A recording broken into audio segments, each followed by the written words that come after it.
So here's how you can create and use components in Figma in the best way.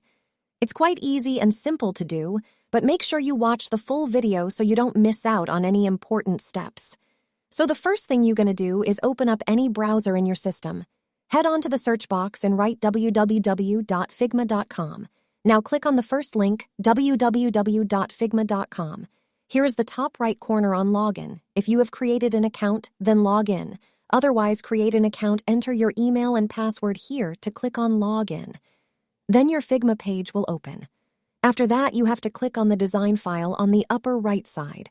Then your Figma blank page will open where you can design as you wish. After that, we will learn how to create and use components in Figma. So let me teach you how to design it.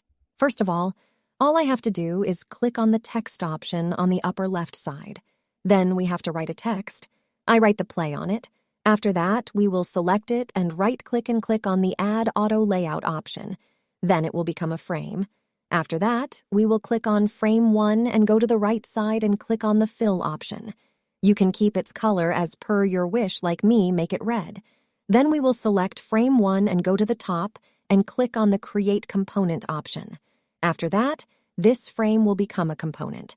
After that, we will go to the left side and click on the Assets option and drag and drop the local component.